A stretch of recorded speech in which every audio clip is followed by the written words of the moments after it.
मैं तो आए दिन जो सच बात पता चलती है ना सिर्फ खुद कबूल करता हूँ बल्कि आपको भी बता दूं कि यार इसमें ये मसला ऐसा था, ऐसे है, अब आप देख लें। आपके पास वो नई बात है ले आए। वैसे तुम चींगे ला के भी ना ऐसे मुंह बना के भी कौन इंजीनियर तू फलाने लेक्चर क्या थी ना देख कुरान ही चाहे निकले तेरे खिलाफ मुड़ दा। तो मैं सर वो गलत थी, मैं मरना मैं तो अपना रुजू रिकॉर्ड करा दूंगा। कई मामला में रुजू रिकॉर्ड कराया, अब भी करूंगा। तो ये छेड़ते ही है। तो जो छेड़ रहे हैं अपने ईमान की फिक्र करे। अल्लाह के फजल से इस प्लेटफॉर्म पे आज तक कभी ऐसा नहीं हुआ कि कोई किताब सुन्नत से कोई दलील मेरे सामने लेकर आए और मैंने आगे उसके आगे यानी इसको कहते हैं ना गुस्सा हुआ हूं कि यार ये बात आपने मेरी क्यों हाईलाइट की है। बल्कि मुझे ख्वाहिश रहती है कि कोई चीज हाईलाइट करे, मैं अगली दफा उसकी क्लैरिफिकेशन दूं। मैं आज तक तरसता ही रहा हूं कि कोई इस तरह की गलतियां पकड़े और हमें बताए कि इस तरह नहीं इस तरह है। जी दोस्तों, आपने देखा और सुना कि मैं तरसता रहा हूं कि कोई मेरी गलतियां पकड़े, और अगर मुझे किसी लिहाज से भी कोई कहेगा कि तुम्हें ये लेक्चर में ये कहा है, कुरान पाक में ये है, तो मैं रुजू रिकॉर्ड कराऊंगा। दोस्तों, ये सिर्फ इसका झूठा दावा है, ये अवाम को धोखा देने के लिए ऐसी बातें करता है। हमने अपनी वीडियोस में इसके 85 झूठ दिखाए हैं। मेरी एक वीडियो अली नवाज ऑनलाइन पे आप देख सकते हैं, 664 नंबर वीडियो है, जिसमें हमने इसके 70 झूठ दिखाए हैं। उसके बाद 15 झूठ और दिखाए दूसरी वीडियोस में। तो 70 झूठ इसने बोले हैं और इसको पता भी चला है कि कितना बड़ा झूठा है। कुरान पाक पर झूठ बोलता है और ये कह रहा है कि कुरान पाक लेके अगर कहेंगे कि इंजीनियर आपने गलत कहा है तो मैं रुजू कर लूंगा। ये अपनी वीडियोस में कहता है कि कुरान पाक का माना व मफहूम वो मोतबर होगा जो गैर मुस्लिम लेता है। मुसलमान का माना मफहूम लिया हुआ मोतबर नहीं होगा। नऊज़ बिल्लाह मिन ज़ालिक।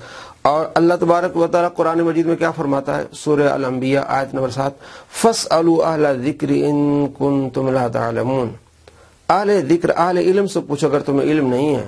तो ये अहले ज़िक्र कौन है? मुसलमान है।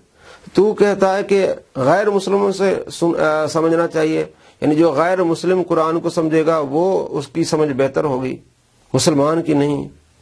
तो जो 1400 साल से मुसलमान ये मेहनत कर रहे हैं, तफासिर लिख रहे हैं, तर्जमे लिख रहे हैं, तो आप तो कह रहे हैं कि माना और मफहूम वो मोतबर होगा जो गैर मुस्लिम लेता है।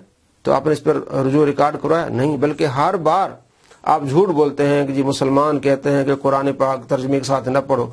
हालांकि मैंने आपको पिछली वीडियोस में दिखा है, इस्लामी स्कॉलर जो हैं, टॉप स्कॉलर रजा साकिब मुस्तफ़ी साहब हैं, मुफ्ती अकबर साहब हैं, दूसरे उलमा कहते हैं आप तर्जुमा पढ़ें, कुरान पाक पढ़ें, समझें।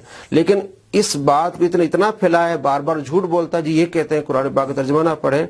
और चंद इसके मैं झूठ आपको दिखाने वाला हूँ। ये जो कहता है कि मेरा इश्तियाक रहता है, मैं तरसता रहा हूँ कि मेरी कोई गलतियां निकाले, ये सिर्फ अवाम को धोखा देने के लिए। मैं आपको दिखाता हूँ, क्या इन गलतियों को मानेगा ये सिर्फ आपको धोखा देता है। आप देखिए और ये वीडियो उन तक पहुंचाइए कि जनाब अली आपने दावा किया है कि कोई मेरी गलतियां निकालेगा तो मैं जब मान लूंगा, रुजू कर लूंगा। तो 664 नंबर वीडियो मेरी आप उनको सेंड करें कि 70 झूठ और 2-4 जो है वीडियो और जो है 85 झूठ तक मैंने बताए, वो भी वीडियो के जो लिंक्स हैं वो दोस्तों आप उनके चैनल पर सेंड करें कि जनाब अली इस पर रुजू करें। जो आपने सहाबा पर झूठ बांधे हैं, अहादीस पर झूठ बांधे हैं, मुसलमानों पर झूठ बांधे हैं, चंद झूठ इसके आप भी मुलाहिजा फरमाएं।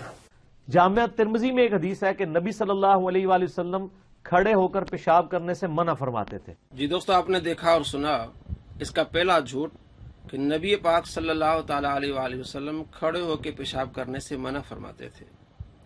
कितना बड़ा झूठ नबी पाक सल्लल्लाहु ताला अलैहि वसल्लम पर। रसूल पाक सल्लल्लाहु ताला अलैहि वसल्लम का फरमान है कि जो मुझ पर जानबूझ के झूठ बोले वो अपना ठिकाना जहन्नम बना ले। तो आज मैं आपको दिखाने वाला हूँ इसके 5 झूठ, फिर अगली किस्त में 15 झूठ, फिर उससे तीसरी किस्त में 25 झूठ। तो पहला झूठ क्या है? इसने आप सल्लल्लाहु ताला अलैहि वसल्लम पर झूठ बांधा है।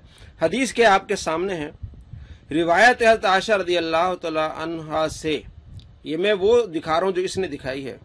फरमाया उन्होंने कि जो कहे तुमसे कि रसूलुल्लाह सल्लल्लाहु ताला अलैहि वसल्लम खड़े होकर पेशाब करते थे, सच्चा न जानो उसको, न थे पेशाब करते मगर बैठकर। आप सल्लल्लाहु ताला अलैहि वसल्लम का फरमान इसने सुनाया। हदीस नंबर 12 तिर्मिज़ी शरीफ। तो इसने झूठ बोला आप सल्लल्लाहु ताला अलैहि वसल्लम पर, और झूठे पर अल्लाह की लानत है। और नबी पाक सल्लल्लाहु ताला अलैहि वसल्लम पर जो बंदा झूठ बोले वो अपना ठिकाना जहन्नम बना ले। इसका दूसरा झूठ, ज़ईफ हदीस सही मुस्लिम के मुकदमे में इमाम मुस्लिम ने कैटेगोरिकल मेंशन कर दिया कि ज़ईफ हदीस ना फजाइल में ली जाएगी और ना अहकामात के। ये इसका दूसरा झूठ है। ये कह रहा है कि इमाम मुस्लिम ने वाज़ेह तौर पर मुस्लिम के मुकदमे में लिख लिया है कि ज़ईफ हदीस न फजाइल में ली जाएगी और न अहकामात में ली जाएगी। अब इसकी वीडियो से इस झूठ का हम आपको पर्दा चाक करके दिखाते हैं। ये अब कहेगा कि मैंने इसे नतीजा अखज़ किया है। पहले कह रहा था वाज़ेह तौर पर वाज़ेह अल्फाज में इमाम मुस्लिम ने लिखा है सही मुस्लिम के मुकदमे में कि ज़ईफ हदीस न फजाइल में ली जाएगी न अहकामात में, लेकिन अब क्या कह रहा है ये भी जरा देखें।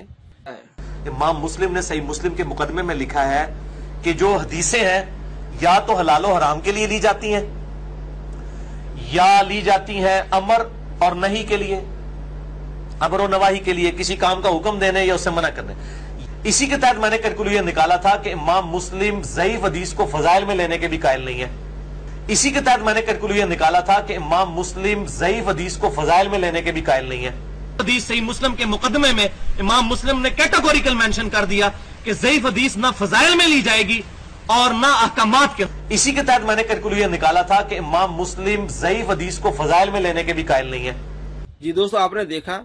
अब ये कह रहा है कि मैंने इसे नतीजा अखज़ किया है। पहले क्या कहा इसने, बाद में क्या कहा, इसका दूसरा झूठ।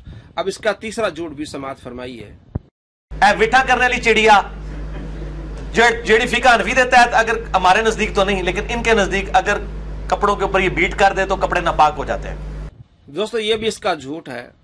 फिका हनफी में ये हरगिज नहीं है कि चिड़िया आकर बीट कर जाए तो कपड़ा नापाक होगा, ये नहीं है।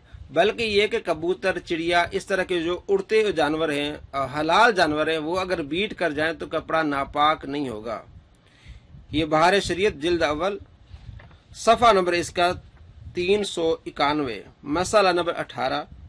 जो परिंद हलाल ऊंचे उड़ते हैं, जैसे कबूतर ऊंचे उड़ने वाले हैं, मीना, मुर्गाबी, काज, इनकी बीट पाक है। यानी कबूतर ऊंचा उड़ रहा है तो उसकी बीट क्या है, पाक है।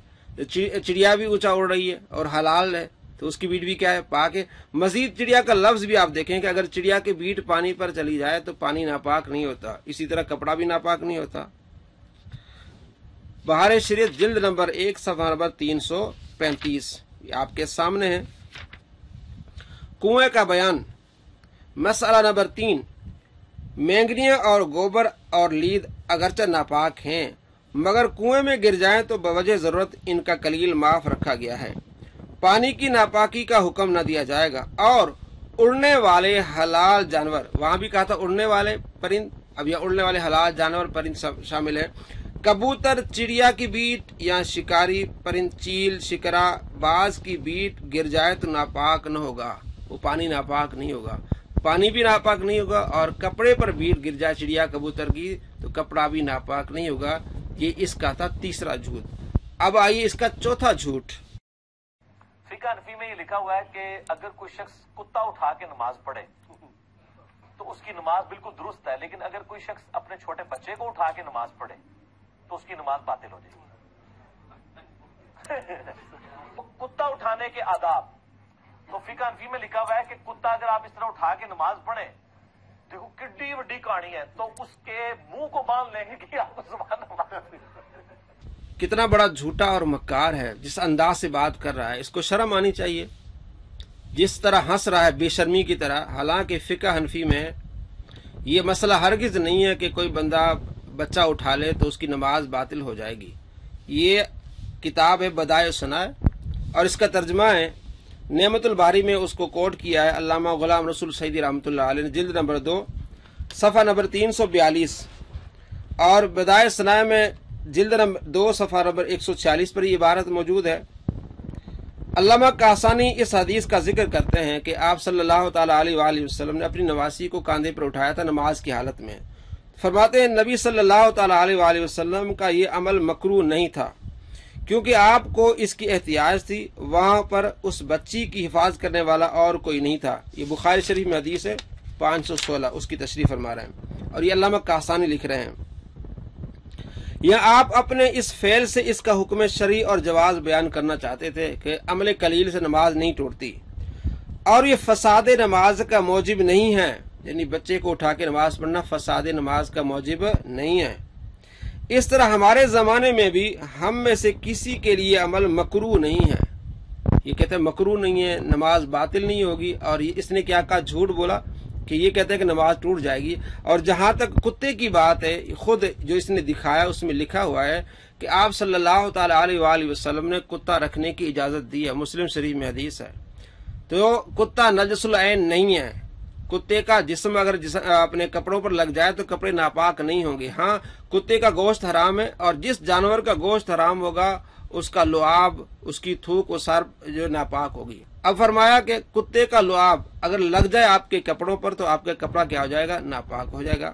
اسی طرح جب کتے رکھنے کی اجازت ہے، آپ کتے رکھ رہے ہیں اس لیے کہ مویشیوں کی حفاظت کے لیے آپ نے اجازت دی آپ صلی اللہ تعالی علیہ وآلہ وسلم نے، تو وہاں آپ نے نماز پڑھنی ہے. ارد گرد کتے نے آنا ہے تو آپ سے اس نے اٹکلیاں کرنی ہے، چمٹنا ہے. نماز کی حالت میں بعض اوقات چمٹتا ہے، تو فرمایا اگر اس کا منہ بندھا ہوا ہے، منہ بند ہے، تو پھر آپ کی نماز ہو جائے گی. یہ ہرگز مسئلہ نہیں ہے کہ آپ نے کتا اٹھا کے نماز پڑھنی ہے. یہ فقہا بتا رہے ہیں کہ اگر نماز کی حالت میں کتا آ جائے، اس کو بندہ اٹھا لے نماز کی حالت میں مجبوری کے تحت، تو نماز اس کی ہو جائے گی جب تک اس کا منہ بندھا ہوا، اس کی رال کتے کی اس کے لباس پر نہ آئے. اسی طرح بخاری شریف میں مسئلہ ہے، 1100 نمبر حدیث ہے اور 741 نمبر حدیث ہے نسائی میں کہ آپ صلی اللہ تعالی علیہ وآلہ وسلم نے گدھے پر نماز پڑھی ہے. تو گدھے کا جو گوشت وہ حرام ہے. جب جس جانور کا گوشت حرام ہوگا اس کی جو رال تھوک ہے وہ بھی ناپاک ہوگی. تو اگر کوئی آج گدھے پر نماز پڑھے گا تو اسے مسئلہ سمجھایا جائے گا. اس نے تنقید کی تھی سنتیں اور آداب، جس طرح اس کا انداز ہے بےہودگی والا، ایسی ہرگز بات نہیں. بات یہ سمجھاتے ہیں فقہاء کرام کہ اگر کوئی بندہ گدھے پر نماز پڑھے گا تو اس کو یہ احتیاط کرنی پڑے گی کہ اس کی رال جو ہے اس کے لباس پر نہ آئے. گدھے کی رال آدمی کے لباس پر نہ آئے. اگر گدھے کی رال تھوک آدمی کے لباس پر آئے گی تو کپڑا کیا ہو جائے گا؟ ناپاک ہو جائے گا، اور ناپاک کپڑے کے ساتھ نماز پھر نہیں ہوگی. تو اسی طرح جب حدیث آئے گی تو اس کو سمجھاتے فقہاء کرام. لیکن اس بندے نے کس انداز سے بات کی اور جھوٹ بولا. تو کتا اٹھا کے نماز پڑھنا یہ لازمی نہیں ہے. نماز کی حالت میں کتا آ جائے یا کوئی اس طرح کا مسئلہ بن جائے تو اٹھا کے نماز پڑھ سکتی، جواز ہے. اور سنت آپ صلی اللہ تعالی علیہ وآلہ وسلم جس طرح ایک بچی کو آپ نے اٹھایا، یہ بھی جواز ہے. تو کتا اٹھانے کے بارے میں اس نے تنقید کی، یہ جواز کا کام ہے. اور یہ جاہل اس طرح تنقید کرتے ہیں. فقہا پر اللہ تبارک و تعالیٰ کی رحمتیں ہوں جو تمام مسائل کو اجاگر کر کے بتاتے ہیں، تفصیل سے بتاتے ہیں کہ کسی ایریا میں، کسی علاقے میں لوگ کتے رکھتے ہوں اپنی جانوروں کی حفاظت کے لیے، تو اگر کتے اٹکلیاں کرے تو وہ نماز کی حالت میں اگر آ جائے تو کتے کا اگر منہ بندھا ہوا تو آپ کی نماز ہو جائے گی. اب اس کا 5واں جھوٹ کہ مولانا الیاس قادری پر جھوٹ باندھ رہا ہے، وہ آپ خود ملاحظہ فرمائیں. جوتا الٹا ہو تو لوگ سمجھتے ہیں کہ یہ گناہ اور کوئی بدشگنی ہے، فوراً اس کو سیدھا کرنے بھاگ جاتے ہیں. اس میں کوئی منطق؟ یہ پرانے لوگ سمجھتے تھے. اب تو الیاس قادری صاحب کا باقاعدہ کلپ آیا کہ اگر جوتی الٹی ہو تو اس کو سیدھا نہیں کرنا چاہیے جی. لیکن یہ آج کل تازہ تھا جو کہ یہ کلپ چلا ہوا ہے اور بہت زیادہ چلا ہوا ہے، اور اس کو پروموٹ کیا جا رہا ہے کہ جی اگر الٹی ہو جائے جوتی اس کو سیدھی نہیں کرنا. اگر چپل الٹی ہو جائے تو پھر کیا جھگڑا ہوتا ہے؟ جھگڑا تو نہیں کہیں پڑا. استعمال شدہ چپل جو ہے وہ اگر الٹا پڑا ہو تو اس کو سیدھا کر دینا چاہیے. جی دوستو، آپ نے دیکھا اس نے کہا کہ مولانا الیاس قادری صاحب کہتے ہیں کہ یہ منع ہے، اسے روکتے ہیں. اور خود وہ کیا کہہ رہے ہیں مولانا الیاس قادری صاحب کہ جوتا الٹا ہو تو اس کو سیدھا کر لینا چاہیے.